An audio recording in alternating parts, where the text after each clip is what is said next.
मित्रांनो, स्वागत आहे तुमचं आपल्या या यूट्यूब चॅनलवर। तुम्ही जर या चॅनलवर नवीन असाल तर सबस्क्राइब करायला विसरू नका। आज आपण बघणार आहोत वर्ग 9वी विषय भूगोल प्रकरण 8वे अर्थशास्त्राशी परिचय। आज आपण अर्थशास्त्राशी परिचय या प्रकरणाचा संपूर्ण स्वाध्याय या व्हिडिओमध्ये सविस्तर अभ्यासणार आहोत। चला तर मग स्वाध्यायाला सुरुवात करूया। स्वाध्यायामध्ये प्रश्न पहिला, वर्तुळातील प्रश्नचिन्हांच्या जागी योग्य माहिती भरून अर्थव्यवस्थेचे प्रकार स्पष्ट करा। खाली 4 वर्तुळ, एकामध्ये एक असे 4 वर्तुळ काढून दिले आहेत। त्या वर्तुळामध्ये आपल्याला भरपूर प्रश्नचिन्ह दिसत आहेत। तर त्यामध्ये उत्तर लिहिताना आपल्याला पहिलं जे वर्तुळ आहे त्यामध्ये अर्थव्यवस्थेचे प्रकार लिहायचे आहे आणि त्या बाजूला जे छोटे छोटे 3 वर्तुळ आहे त्या वर्तुळामध्ये अर्थव्यवस्थेचे जे प्रकार लिहिले आहे त्या प्रकाराविषयी त्या प्रश्नचिन्हांच्या जागी थोडक्यात आणि व्यवस्थित माहिती भरायची आहे। चला तर मग आपण उत्तर लिहूया। पहिला जो वर्तुळ आहे त्या वर्तुळामध्ये आपण अर्थव्यवस्थेचे 3 प्रकार लिहूया। तर पहिली अर्थव्यवस्था आहे भांडवलशाही अर्थव्यवस्था, दुसरी अर्थव्यवस्था समाजवादी अर्थव्यवस्था आणि तिसरा आहे मिश्र अर्थव्यवस्था। असे हे 3 अर्थव्यवस्थेचे प्रकार आहेत, भांडवलशाही अर्थव्यवस्था, समाजवादी अर्थव्यवस्था आणि मिश्र अर्थव्यवस्था। आता ज्या ठिकाणी आपण भांडवलशाही अर्थव्यवस्था लिहिली आहे तर ती भांडवलशाही अर्थव्यवस्था कोणकोणत्या देशात आहे ते नंबर 2च्या सर्कलमध्ये किंवा वर्तुळामध्ये आपण लिहूया। तर त्या देशांची नावे आहेत Germany, Japan, America. Germany, Japan आणि अमेरिकेमध्ये भांडवलशाही अर्थव्यवस्था आहे।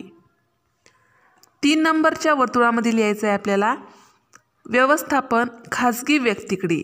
भांडवलशाही अर्थव्यवस्थेचे व्यवस्थापन हे कोणाकडे असते तर ते खाजगी व्यक्तीकडे असते। आणि 4थ्या वर्तुळामध्ये लिहायचं आहे कमाल नफा मिळवणे। कमाल नफा मिळवणे हा काय आहे, हेतू आहे। कशाचा हेतू आहे तर भांडवलशाही अर्थव्यवस्थेचा। भांडवलशाही अर्थव्यवस्थेचा हेतू काय आहे, कमाल नफा मिळवणे, हे आपल्याला 4थ्या वर्तुळामध्ये लिहायचं आहे। अशा प्रकारे आपण भांडवलशाही अर्थव्यवस्था लिहून त्यासमोर जे प्रश्नचिन्ह होते त्यामध्ये माहिती भरली आहे। आता दुसरी अर्थव्यवस्था लिहिली होती आपण समाजवादी अर्थव्यवस्था, हे लिहिलं पहिल्या वर्तुळामध्ये। दुसऱ्या वर्तुळामध्ये समाजवादी अर्थव्यवस्था कोणकोणत्या देशात आहे ते लिहायचं आहे। तर त्या देशांची नावे आहेत चीन आणि रशिया। चीन आणि रशियामध्ये समाजवादी अर्थव्यवस्था आहे। समाजवादी अर्थव्यवस्थेचे व्यवस्थापन कसे आहे तर त्याचे व्यवस्थापन सरकारकडे आहे। समाजवादी अर्थव्यवस्थेचे व्यवस्थापन सरकारकडे आहे आणि त्याचा हेतू काय आहे तर समाज कल्याण किंवा हित साधणे। समाजवादी अर्थव्यवस्थेचा हेतू आहे समाज कल्याण किंवा समाजाचा हित साधणे, हे आपल्याला 4थ्या सर्कलमध्ये लिहायचं आहे। अशा प्रकारे आपण समाजवादी अर्थव्यवस्था लिहून त्या ठिकाणी जे प्रश्नचिन्ह आहे त्या ठिकाणी योग्य माहिती भरली आहे। तर ज्या ठिकाणी आपण मिश्र अर्थव्यवस्था हा अर्थव्यवस्थेचा प्रकार लिहिला आहे। मिश्र अर्थव्यवस्था ही कोणकोणत्या देशामध्ये आहे हे या वर्तुळामध्ये लिहून दिलं आहे। त्या देशाची नावे आहेत भारत, स्वीडन व युनायटेड किंगडम। यामध्ये मिश्र अर्थव्यवस्था आहे, हे आपल्या वर्तुळामध्ये 2 नंबरच्या वर्तुळामध्ये लिहून दिलेलं आहे। आता त्याचं व्यवस्थापन कशा पद्धतीचं आहे, कशाचं तर मिश्र अर्थव्यवस्थेचं व्यवस्थापन हे खाजगी व्यक्तीकडे व सरकारकडे आहे। त्याचं नावच काय आहे, मिश्र अर्थव्यवस्था। म्हणून मिश्र अर्थव्यवस्थेचं व्यवस्थापन हे खाजगीसुद्धा आहे आणि सरकारसुद्धा पाहते। आणि त्याचा हेतू काय आहे तर मिश्र अर्थव्यवस्थेचा हेतू आपल्याला 4थ्या वर्तुळामध्ये लिहायचा आहे। हेतू आहे नफा व समाजकारण यांचा समन्वय। मिश्र अर्थव्यवस्थेमधून आपल्याला नफासुद्धा मिळाला पाहिजे आणि समाजाचा सुद्धा फायदा झाला पाहिजे, म्हणून या दोन्हींचा समन्वय हा मिश्र अर्थव्यवस्थेचा हेतू आहे। अशा प्रकारे आपण प्रश्न पहिला, वर्तुळातील प्रश्नचिन्हांच्या जागी योग्य माहिती भरून अर्थव्यवस्थेचे प्रकार व्यवस्थित आणि थोडक्यात परंतु मुद्देसूद स्पष्ट केला आहे। प्रश्न दुसरा, स्पष्टीकरण लिहा। स्पष्टीकरण लिहामध्ये पहिला प्रश्न आहे अर्थव्यवस्थेची सुरुवात घरापासून होते. उत्तर, उत्पन्न व खर्चाचा ताळमेळ बसवण्यासाठी कुटुंब प्रमुखाला गरजांचा प्राधान्यक्रम निश्चित करावा लागतो, कारण कुटुंबाच्या गरजा अमर्यादित असतात आणि त्यांची पूर्तता करण्याची साधने मर्यादित असतात. उत्पन्न व खर्चाचा ताळमेळ बसवण्याच्या प्रयत्नास कौटुंबिक व्यवस्थापन असे म्हणतात. कौटुंबिक व्यवस्थापन व अर्थशास्त्र यात बरेचसे साम्य असते. याची प्रचिती गाव किंवा शहराचे व्यवस्थापन, राज्याचे व्यवस्थापन, देशाचे व्यवस्थापन व जगाचे व्यवस्थापन यातून येते. त्यास आर्थिक व्यवस्थापन असे म्हणतात. अशा प्रकारे आपल्याला अर्थव्यवस्थेची सुरुवात ही घरापासून होते हे स्पष्ट करता येते. दुसरा प्रश्न आहे, भारताची अर्थव्यवस्था मिश्र स्वरूपाची आहे. उत्तर, भारतीय अर्थव्यवस्थेत सार्वजनिक क्षेत्र व खाजगी क्षेत्र यांचे सहअस्तित्व आहे. ज्यामध्ये सार्वजनिक म्हणजे सरकारचा हस्तक्षेप, खाजगी म्हणजे प्रत्येक व्यक्तीचा किंवा काही संस्थेचा हस्तक्षेप असतो, त्याला आपण मिश्र अर्थव्यवस्था असे म्हणतो. भारतीय अर्थव्यवस्थेत सार्वजनिक क्षेत्र व खाजगी क्षेत्र यांचे सहअस्तित्व आहे. म्हणून ही भारताची अर्थव्यवस्था कशी आहे तर मिश्र स्वरूपाची आहे. भारतात उत्पादन साधनांची मालकी व व्यवस्थापन खाजगी उद्योजक व सरकार यांच्यात विभागलेली असते. खाजगी क्षेत्रातील उद्योजक नफाप्राप्तीसाठी प्रयत्नशील असतात, तर सार्वजनिक क्षेत्र सामाजिक कल्याणासाठी प्रयत्नशील असते. अशा प्रकारे भांडवलशाही अर्थव्यवस्था आणि समाजवादी अर्थव्यवस्थेतील वैशिष्ट्ये भारतात आढळून येतात. म्हणून असे म्हटले जाते की भारतीय अर्थव्यवस्था मिश्र स्वरूपाची आहे. तिसरा प्रश्न आहे, अर्थव्यवस्थेनुसार जगातील देशांचे 3 गट पडतात. उत्तर, भूप्रदेशातील उत्पादन, वितरण तसेच वस्तू व सेवांचा उपभोग यांच्याशी संबंधित असलेले उपक्रम म्हणजे अर्थव्यवस्था होय.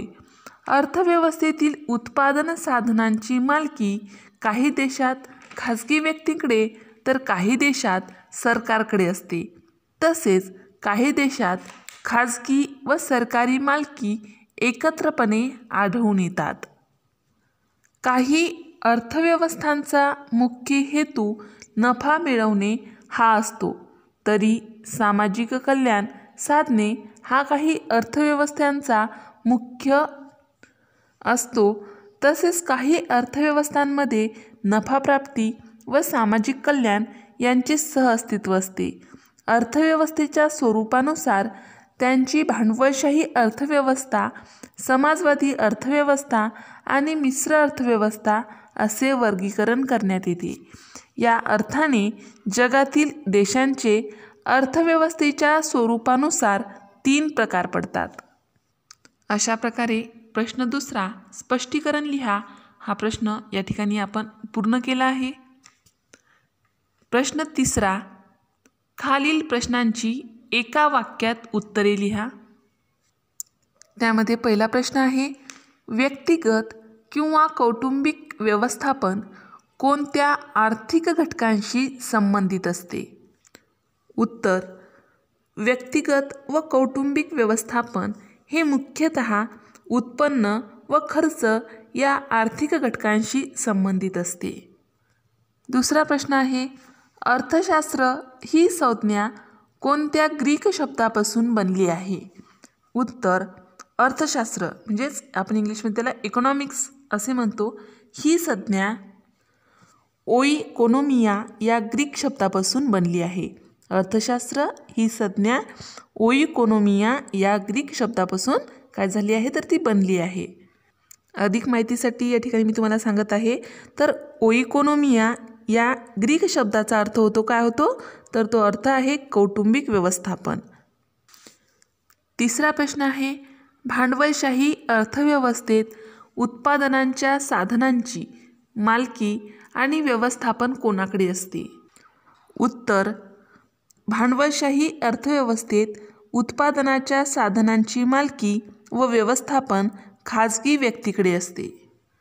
चौथा प्रश्न, जागतिकीकरण म्हणजे काय?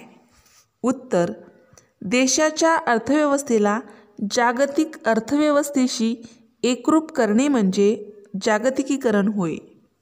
अशा प्रकारे आपण दिलेल्या प्रश्नांची एका वाक्यात उत्तरे लिहून प्रश्न 3 या ठिकाणी पूर्ण केला आहे. स्वाध्यायाच्या खाली उपक्रम दिला आहे, तो उपक्रम आपण पाहूयात. तर पहिला उपक्रम आहे, कोणत्याही एका भारतीय अर्थशास्त्रज्ञाची व त्याच्या अर्थशास्त्रातील योगदानाबद्दलची माहिती मिळवून वर्गात सादर करा. हा उपक्रम आपण या ठिकाणी पूर्ण करणार आहोत. तर आपण ज्या अर्थशास्त्रज्ञाची माहिती लिहिणार आहोत ती भारतीय अर्थशास्त्रज्ञ आहे निर्मला सीतारामन.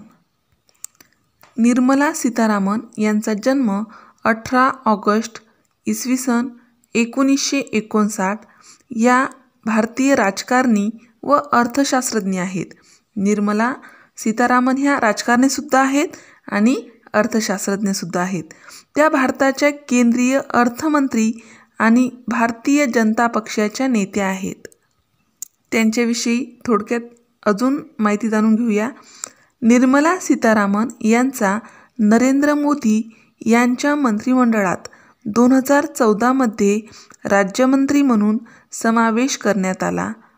3 सप्टेंबर 2017 पासून ते 30 मे 2019 त्या भारताच्या संरक्षण मंत्री व 30 मे 2019 ते आतापर्यंत भारताचे अर्थमंत्री म्हणून काम केले. म्हणजे सध्याचे अर्थमंत्री कोण आहेत? तर निर्मला सीतारामन. त्यापूर्वी सीतारामन यांनी अर्थ राज्यमंत्री आणि वाणिज्य व उद्योग मंत्री म्हणून स्वतंत्रपणे काम केले आहे. त्याआधी त्यांनी भारतीय जनता पक्षासाठी राष्ट्रीय प्रवक्त्या म्हणून काम केले आहे. कर्नाटकातून त्या राज्यसभेच्या सदस्या म्हणून निवडल्या गेल्या. निर्मला सीतारामन यांचे वैयक्तिक जीवन. तमिळनाडूतील मदुराई इथे निर्मला सीतारामन यांचा जन्म नारायणन सीतारामन आणि सावित्री या दाम्पत्याच्या पोटी झाला. नारायणन हे रेल्वेत नोकरीला होते, त्यामुळे निर्मला यांचे बालपण वेगवेगळ्या शहरात गेले. त्यांचे शालेय शिक्षण मद्रास आणि तिरुचिरापल्ली येथे झाले. तिरुचिरापल्ली येथील सीतालक्ष्मी रामस्वामी महाविद्यालयातून त्यांनी अर्थशास्त्रात BA पदवी प्राप्त केली आणि पदव्युत्तर पदवी दिल्लीच्या जवाहरलाल नेहरू विद्यापीठातून प्राप्त केली. जवाहरलाल नेहरू विद्यापीठात शिक्षण घेत असताना त्यांची पहिली भेट त्यांचे पती परकाला प्रभाकर यांच्याशी झाली. भारताचा अर्थमंत्री, भारताचा वित्तमंत्री हा भारत देशाच्या केंद्र सरकारमधील एक कॅबिनेट मंत्री व भारतीय अर्थमंत्रालयाचा प्रमुख आहे. भारत सरकारमधील सर्वात महत्त्वाच्या पदांपैकी एक असलेला अर्थमंत्री हा भारत देशाची आर्थिक व वित्तीय धोरणे ठरवण्यासाठी व देशाचा वार्षिक अर्थसंकल्प तयार करण्यासाठी जबाबदार आहे. आपल्याला माहीत आहे की निर्मला सीतारामन ह्या 30 मे 2019 पासून अर्थमंत्री आहेत आणि यांच्या या काळात कोरोनासारखे सावट येऊन गेले आहे, त्यामुळे बरेच उद्योगधंदे कोलमडले आहे. एकंदरीत अर्थशास्त्राला हातभार लावणारी प्रत्येकच गोष्ट ही अडचणीत आली आहे आणि तरीही त्यांनी योग्य वेळी योग्य निर्णय घेऊन अर्थमंत्री म्हणून आपलं कार्य व्यवस्थित पार पाडलं आहे. अशा प्रकारे या ठिकाणी आपण दिलेला उपक्रम पूर्ण केला आहे.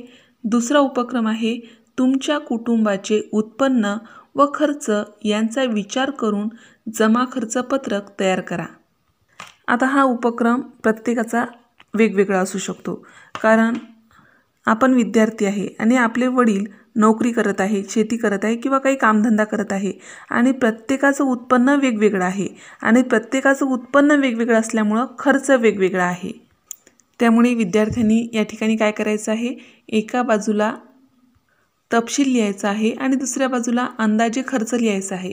आणि खर्च पहिले आपलं उत्पन्न किती आहे ते लिहायचं आहे आणि तपशिलामध्ये आपल्या मुख्य गरजा पहिली लिहायची आहे। त्यानंतर आपली सेविंग म्हणजे बचत लिहायची आहे। असं केल्यानंतर आपल्याला कळते की आपल्याला किती उत्पन्न मिळते, म्हणजे आपली प्राप्ती किती आहे, खर्च किती आहे आणि त्या प्राप्तीमधून खर्च वजा केल्यानंतर आपल्याला आपली बचत किती होते याचा अंदाज येतो। या ठिकाणी मी हा उपक्रम सविस्तर सांगत नाही यासाठी की तो प्रत्येकाचा वेगवेगळा उपक्रम असतो। अशा प्रकारे आपण स्वाध्याय पाहिला आहे, उपक्रम पाहिला आहे। यानंतर गृहपाठामध्ये आपण एका वाक्यामधील एक प्रश्न बघूया। तर तो प्रश्न आहे, कोणत्या अर्थशास्त्रज्ञाला अर्थशास्त्राचा जनक मानले जाते? आता या प्रश्नाचे उत्तर तुम्ही कमेंट बॉक्समध्ये लिहून कळवले तरी चालेल। अशा प्रकारे आपण वर्ग 9वी विषय भूगोल प्रकरण 8वे अर्थशास्त्राशी परिचय या प्रकरणाचा संपूर्ण स्वाध्याय, उपक्रम, गृहपाठ या ठिकाणी पाहिला आहे। अशाच प्रकारचे स्वाध्याय संबंधित प्रथम सत्र पेपर, घटक चाचणी, निबंध, पत्र या संबंधित व्हिडिओ पाहण्यासाठी आमच्या या चॅनलला सबस्क्राईब करा। आमचे हे व्हिडिओ लवकरात लवकर तुमच्यापर्यंत पोहोचण्यासाठी बाजूला दिलेल्या बेल आयकॉन बटनवर क्लिक करा। तुम्हाला जर हा व्हिडिओ आवडला असेल तर लाईक करा, मित्रमैत्रिणींमध्ये शेअर करा। काही समस्या असतील, काही अडचणी असतील तर कमेंट करा। हा व्हिडिओ शेवटपर्यंत पाहिल्याबद्दल